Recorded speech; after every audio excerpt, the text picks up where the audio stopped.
Welcome back, you filthy exiles. So, it's that time of league where we've played a lot of meta builds and we're unsure of what the hell to play. We've still got about a month and a half, a little bit over a month and a half left, something like that.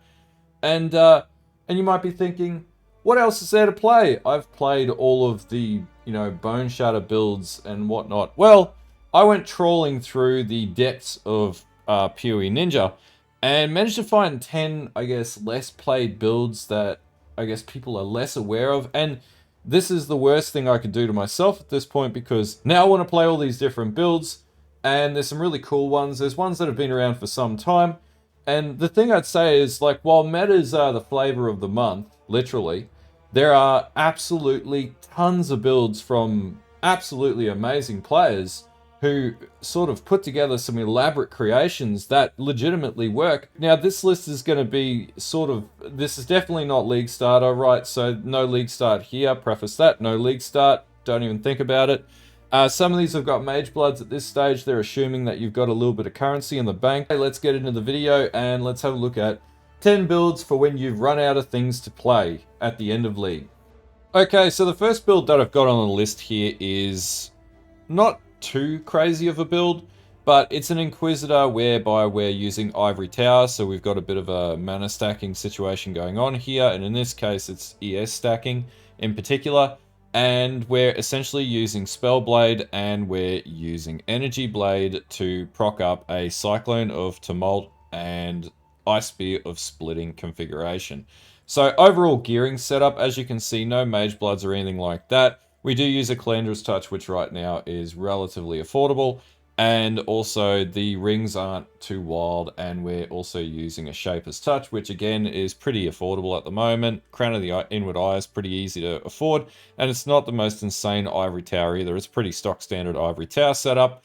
And basically, yeah, we're just stacking a ton of Energy Shield. We get to like 9,000 Energy Shield this setup. Obviously, there's a Coruscating Flask. I can never pronounce that properly. But it gets to about 7.5 million DPS. Now, one of the more expensive items in this build are going to be Unnatural Instinct and Non-Channeling skills here. Everything else is relatively affordable, and there's no Adorn configuration or anything like that. We've got a Brutal Restraint in here.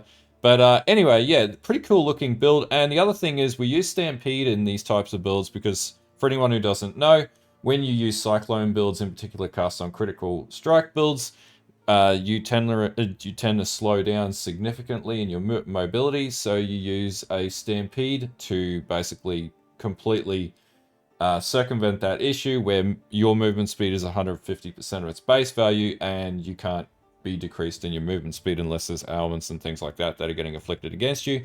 But overall, cool looking build. I've got all the POBs for these in the description as well. But if you want to play something different, I'll put a link to the description for this one. And yeah, this would be something worth having a look at that might be really interesting and up your alley if you feel like playing a cast on crit build a little bit differently. The second build I located here was from Buy High, Sell Low Necro, or Choo Choo Mafo, which got some weird names coming up here. Anyway, we've got a Necromancer here, right? But it's not your conventional Necromancer that everybody plays as a standard. It is a Minion Instability Necromancer. In particular, it abuses the use of Summon Raging Spirits of Enormity, and then uses Minion Instability and increases their life to essentially, Minion explode and destroy enemies. To give you an idea of the DPS, I pulled this tree into PoE Ninja, and it gets about 6.338 million DPS from the Minion Instability Explode. This is, total DPS including Ignite, though the on-hit seems to be about 8.9 million. To be honest with you, like, the configuration on this isn't too bad. Like, we're using a Lightning Coil, which is pretty stock standard. It does have a Blizzard Crown, and then we're using that to proc up, raise Spectres and whatnot, but they're support minions at the end of the day. So realistically, your helm is just a support item. Does use a Mage Blood, does have a Progenesis, obviously. Gets to about 198k effective hit pool per the PoE Ninja sort of configuration. But outside of that, we've got Profane Bloom, which I'm not too sure what the price is now. I assume it could be expensive, but we're at the end of League, so we're on the down anyway.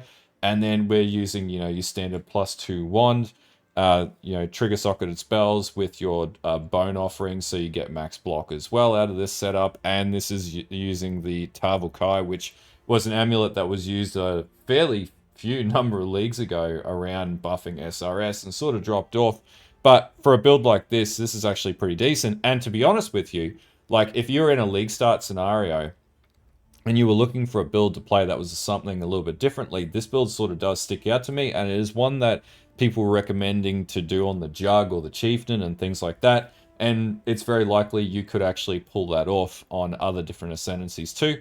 But I'll put the POB in the description. Like, it's not an unattainable build at this stage, though. These Threads of Hopes are really expensive this league because no one's farming Cyrus. I did sort of consider playing this build myself, and I may still play this build because I think it's actually really cool. But yeah, this is one to check out. I reckon for next league, this isn't a bad option to think about for league start too. But anyway, this is build number 2 that I'll put on this list. Okay, so the next one is from Grave Alice, and this is actually one that I hadn't seen before. It's a Void Sphere of Rending. So let's just sort of preface this first. This build is not designed to take damage. It is most definitely a glass cannon. But basically, Void Sphere is where you drop it, you cast it, and it drags all the enemies towards it. In this case, it's doing 7.4 mil chaos damage, and if we pull up POB, it's not dot. It's just on hit damage, which is pretty wild. Anyway, I just thought this was a really interesting and different build. It does have really decent defensive stats, but the problem with so little health on this ascendancy, being the Occultist, is sort of just doesn't do too well against that. It does sort of abuse power charge stacking as well, so there is a bit of that built into the build, obviously being a Void Battery build. But definitely something worth looking at. So obviously we've got Void Sphere of Rending, we've got Empower, so we're juicing this up in gem level, and also +2 on the socketed gems, which will also buff up the Empower. So if we have a look at the skill gems set up on this, where are you, Void Sphere of Rending? It gets to like, yeah, level 30 Void Sphere, and then basically you're then converting physical damage to chaos, and then proccing a ton of chaos damage, and this is an on-crit build with 100% crit and 500% crit multi as well. So it's designed to sort of cast in front of you, blow the enemy up, and basically run through maps. Very similar to like, well, basically any power charge stacker in the game right now. I'm thinking of Cold Snap of Power would be very similar to this setup as well. So anyway, something worth looking at, something totally different. I hadn't seen a consistent Void Sphere build like this before. I probably wouldn't play something like this because it's not tanky enough. But most definitely, if this is up your alley, then worth having a look at. And there's by no means nothing saying that you couldn't make it tanky as well, or adjust it around the POBs if you so chose to. Okay, so the next one was by a player by the name of TK. Anyway, so yeah, this build is your OG Shockwave Totem build on the Hierophant. Now, the defenses on this are really middle line, so it's not like the most defensive build. It gets 100% spell suppression, 90% aura resist, and caps out on your chaos resistances. Basically, the way that Shockwave totems work is you have your totem configuration, which in this case is your 6-link Shockwave totem configuration, which converts physical to fire damage in this circumstance. Also uses life tap too. And then basically use Astral Projector, and what that means is the Shockwave totems then project away from the totem. So the way it usually works with Shockwave totem is when you drop the totem, the shockwave comes out from the totem being the center of the shockwave. In this case, it'll shoot the shockwave all over the map. Now, you might be thinking, well, what would you use this build for? Well, this build is really good in Forbidden Sanctum. So if you wanted to play Forbidden Sanctum and you wanted a build that could do that pretty reasonably, this would definitely be a build worthy of your attention.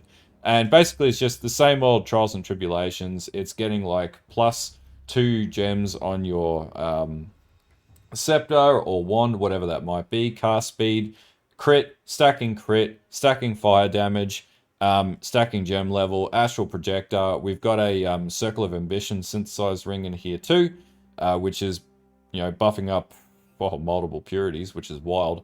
I can't see that being cheap, but you could achieve this build without doing that or running a Herald of Ash ring, to be honest with you. But yeah, no, and obviously adorned like in every other build this league. And then we're just stacking crit multi and life and reservation efficiency where we can in the Adorn configurations. Anyway, something that might be worth looking at if you're looking at trying Forbidden Sanctum for the first time, this could definitely be a build that you could do. And to be honest with you, less the Ring and the Mage Blood and the Progenesis, if you didn't want to run that, this would actually be a pretty achievable build by just configuring the gearing appropriately. But yeah, this is another build that you could consider playing as well if you're out of ideas. Now, this one's a little wild. So this is by a guy called Charges Fong, or a player character called Charges Fong, and his account name's One. And basically, he's running a Badge of the Brotherhood, which, for anyone who doesn't know what that means, is it aligns your Frenzy charges with your Power charges. In particular, this works really good on the Slayer or Assassin builds and things like that, where you can generate those charges easily. And abuses the Restless Ward. Now, this does have +2/+2. And this is going to buff up your damage pretty significantly. So there is a bit of investment in this build, not going to lie. But that being said, you could switch it out for a base Malachi's Loop. You could have a base Will Clash. Like, you could drop your power or frenzy charges down, and you're still going to do a decent amount of damage. And I mean to say, like, if you really want to play Winter Orb, then this is going to be the build for you. So basically, I pulled this into PoB, and there we go. Basically, we get to like on 10 stacks, 5.6 million DPS, which doesn't seem like a lot, but this build isn't really designed to like, you know, take down Ubers or anything like that. This build is designed for stuff like, you know, you could use it in Forbidden Sanctum. It's got huge range. You could use it for just standard mapping, even potentially heists. Its effective hit pool is sufficient enough that it could do a decent amount of content in the game. Other things that you get from this build being an advantage is obviously the Slayer. So we also get Cull as well, so we can blast down bosses. And mean to say, this is per projectile too, and it does multiple projectiles every time it casts.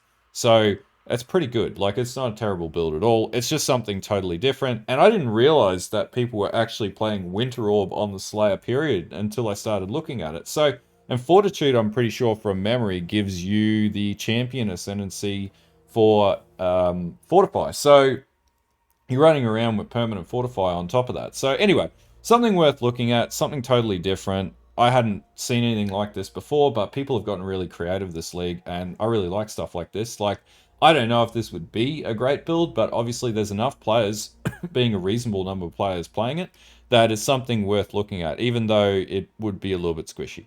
Anyway, something else worth looking at, something really cool, something really interesting, and something, you know, that's a bit different if you were looking around for something to play a Winter Orb build configuration with. Okay, so the next build I sort of sourced, there was a bit of chat a little while ago about Iron Mass builds, and they definitely exist. This one's a more tanky iteration, gets to 192,000 effective hit pool. And aside from the Impossible Escape, which is a little expensive right now, I think this is like a 20 div Impossible Escape, which sucks. But also this list assumes you have a little bit of currency. Aside from the Mage Blood here and the Progenesis, which is on every endgame build, to be honest with you, that exists in, you know, this part of the league. This is an Iron Mass Skeleton Summoner. And basically the way that Iron Mass works is it's a weapon that you have to hit yourself to get triple damage from your minions. So in this case, you're running a March of Legion setup with a Val Smite setup. So then you basically proc Val Smite, or you hit Val Smite, and you summon your skeletons, and your skeletons get triple damage, or your skeleton warriors get triple damage if you've hit with the weapon recently. And then basically you run your 6-link setup. This one's got Awaken Multi-Strike, so if you don't have that sort of currency, don't stress. You can just run normal Multi-Strike at 20%. Or get it to level 21 multi-strike at 20%. And then basically volatility support, fresh meat support, which gives your minions adrenaline, makes them super fast, and also attack like absolute monsters. And then basically, you know, increase minion damage. Like, you don't need your skeletons to last for very long, to be honest with you, because you do run this, which is Blessed Rebirth, which gives your skeletons invulnerability for when they first spawn. And that's basically how you get temporary minion builds working. But anyway, I saw this and I went, this is really cool. This is a 4th Val setup, so you're overcapping Chaos Resistances, and we're running Zabiqua as well. So what's that? Divine Flesh. So pretty much a really defensive sort of configuration of playing Skeleton Warrior build. And it goes back and uses, you know, a pretty cracked Perkle's Toe. But realistically, you could use a stock Perquel's Toe and you should be fine as well. But it's something really cool, and also you'll notice that they just did not care much about the Iron Mass and never really got the art right either, and it's never really worked well in PoE Ninja. But anyway, something really cool and interesting and a little bit different. So if you wanted to play a Skeleton Summoner build, then this is definitely up your alley, and the link will be in the description to this PoE Ninja page. And I've also pulled these into POV as well, in case the pages go corrupt, which usually happens at the end of League. Okay, so since the change to Dead Reckoning duels, Skeleton Mages are no longer really played very much. And this one from Mage Princess Lisa was actually pretty cool. It's by a PoE player called Lord Devola. And basically uses the old Flesh Crafter, and he also uses returning projectiles with summon skeletons of mages.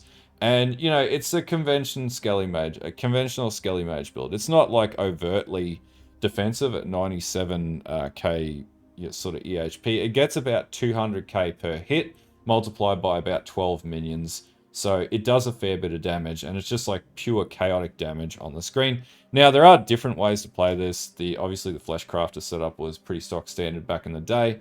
And there was also an amulet that gave you a technical 7 link as well, which a lot of people used to do too.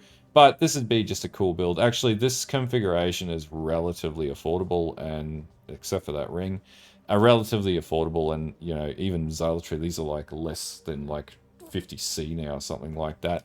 But this would be something, if you just had some spare gear, whack it together. Like, it doesn't even have +2, and you could just have a bit of a play around with it and get it working. And this should actually be pretty okay. Like, it's not going to be taken down to Ubers immediately or anything like that, but you could throw some investment into it and make it really cool. It does use a bit of Ghastly Eye stacking down here too, which is pretty standard in this type of build as well. But yeah, just something different. Again, Blessed Rebirth and Renewal as well on medium cluster, and then you just literally stacking up a large cluster gem. Usually you do this with 12, but this is a bit of a scub together build.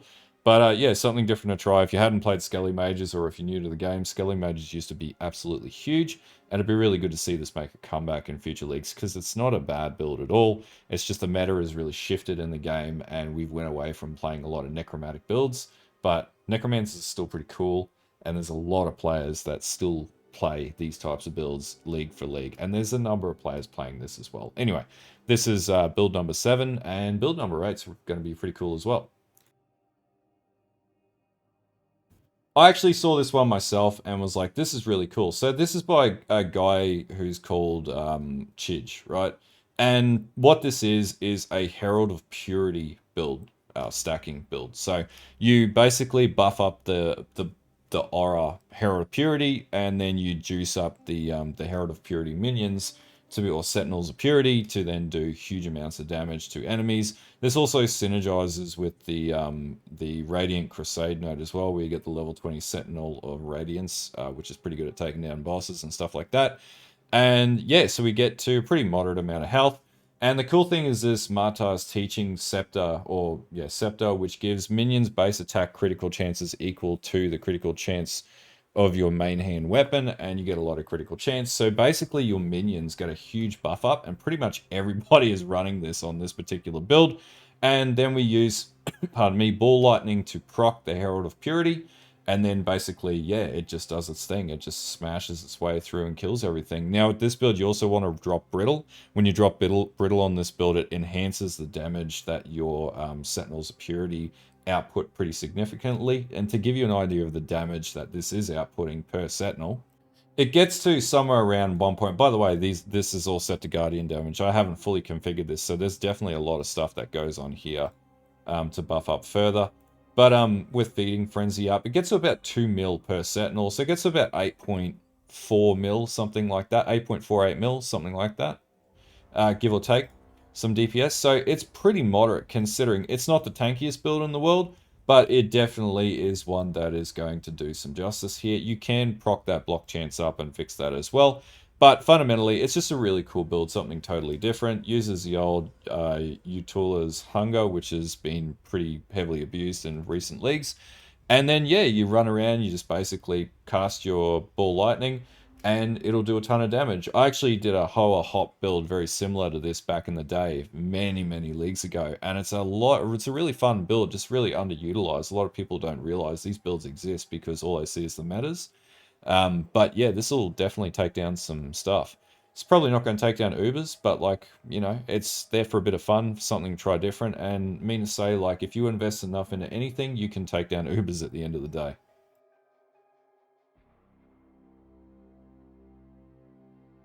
Okay, so used to do Whispering Ice on like witch builds, and now this is apparently a thing on Tricksters. I've found there are a ton of people running Whispering Ice on Tricksters.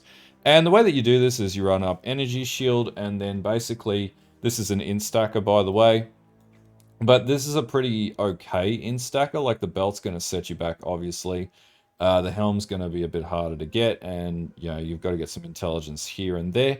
But this is just a Shavron's Revelation instacker. It does take advantage of things like spell block, total block, a little bit of evasion, whatnot, but it just mainly abuses energy shield, and then you just run around with Cyclone and cast while channel, and then basically the Whispering Ice gives you a skill which is grants level 1 Ice Storm, and then so you have a technical 7 link. You then run Leech, Energy Leech, which then you do an absolute metric ton of Leech.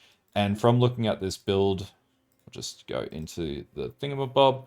The Leech sits at like 5,400, which is absolutely enormous. Part of this is because the Trickster Ascendancy allows for a absolutely metric ton of leeching. So it's a really cool ascendancy. I actually didn't think that you could do this. It gets quite tanky to 162,000 effective hit pool. If you guys want to see me play this, I'm actually super keen to try this because this is relatively affordable to get started.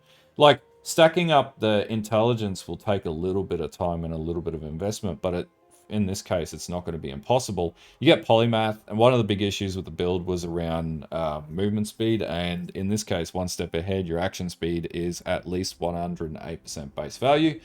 So it's quite good. Like, you get a lot out of it. You get a lot of leech. It does a lot of damage as well. So, you know, this is per sort of projectile, and basically how it works is like the old, like, Diablo 2 Ice Storm sort of build. So it's quite good in that respect. But anyway, if you guys want to see this build before the end of the league, I'm actually happy to give this a whack because I think this is a really cool build. No Mage Bloods required. Just literally the Stampede and whatnot, and we have some stuff like, you know, RESN, which is pretty, well, I'd say affordable, but it's not really affordable. Rational Doctrine, Ambush, and Assassinate's probably worth a little bit now.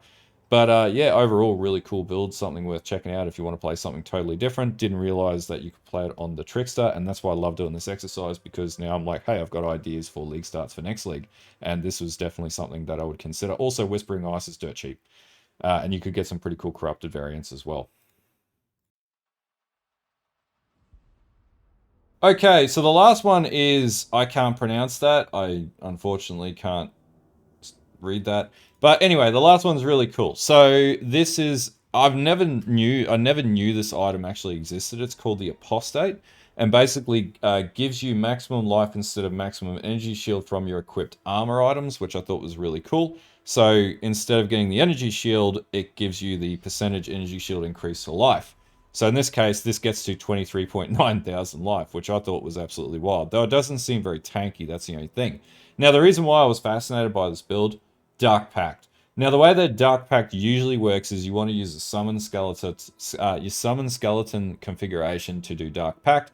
In this case, pardon me, this is a way that you would cast Dark Pact on yourself. There's no skeleton configurations in this setup. So you would summon, sort of cast Dark Pact on yourself, which will do a ton of damage to you. But because you've got so much life and, you know, presumably regeneration, and I've got the POV here, and yeah, 1100 life regeneration and, you know, 23.9 thousand life, it basically doesn't do anything to you. So the life cost per second is 229 against a pool of 23.9 thousand is basically nothing. And the way that Dark Pact works is you basically have like this dark wave that you cast on yourself.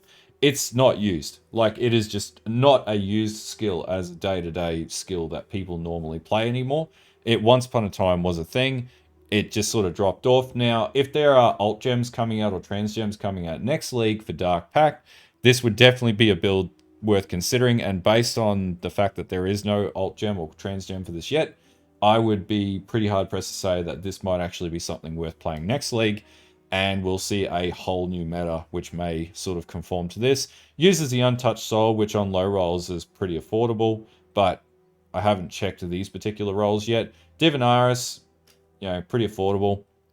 Wrathpith used on every health stacker under the sun with a Mage Blood. There's no other complicated gear. This chest is like 14 to 16 div. I priced it this afternoon. It's really weird to get the right roll, but it's definitely something worth having a look at. And the helm is pretty affordable too. So overall, something just totally different. It does use Adorned and it does stack life and crit because this does scale crit, and the damage it gets to is like 46 million. So like, you would walk into a map and just absolutely blast as you sort of move around the map. And there's no other sort of skill gems or anything in this. There's no real aura setups or anything here either. Well, sorry, correction. There's an Eternal Blessing setup and a Precision setup, but that's about it. There's no like, it's just an absolutely bizarre build that I'm totally unsure of if it would consistently work, but it seems like it may work really well. And it's moderately tanky as well without having to like do any ridiculous sort of stats. It just requires a really expensive chest piece. So if cast on Skeleton, 2.8 mil, which would be mediocre. 45.7 mil I'd say is pretty good. This is a really creative build, and things like Unspeakable Gifts and stuff like that would work really well on this. But if you've got Profane Bloom, which I'm pretty sure this does, and if it doesn't, I would definitely put it on it. Yeah, I'd switch these out and put Profane Bloom. You could basically do full screen chaos explosions with this. So really cool concept, really cool build. Something worth checking out and having a look at when you get a spare moment. And if you want to play something totally different, definitely would recommend, and the link will be in the description to it. So I hope this gave you some ideas. I know it's pretty rough when you get to the end of the league. Really, you have like two options. You can either play another game for a little bit, or you can experiment and test other builds. I usually get stuck somewhere in between, and so I start actually just filtering PoE Ninja for things that just are not common and going to the bottom of the list of skills played and or the least percentage of skills played for ascendancies, and have a look and see what other players are playing. Because there's a lot of people who put together a lot of cool builds, or they start concepts that could be cool but are incomplete. And so that's an opportunity to take that tree and expand upon it. The other thing that you could do is mix and match skills out of different trees and find new synergies. And that's usually another way that you can develop entirely new build concepts and or archetypes as well. But I'd sort of say at this point, if you've got currency and a bit of time and you're unsure and you don't really want to pick up D4 or something like that, then pick up this game, keep trying different skills. The other thing is, as you test different skills, you'll learn different mechanics, which is something that I've done. I play like nearly 7 to 8 builds a league. I've learned a lot of mechanics because of that. And then those mechanics that you play in one build, you can replicate in another build, and then you create new ways to play different builds as well, or new ways to scale in defenses, i.e. my favorite type of defensive scaling is one that gets me down to about 1,000 depth and delve on average now. But anyway, if you like this type of video, don't forget to like and sub to it. Don't forget to follow the Twitch. Don't forget to follow the Twitter or X or whatever it's called now. And until next time, I'll see you guys later.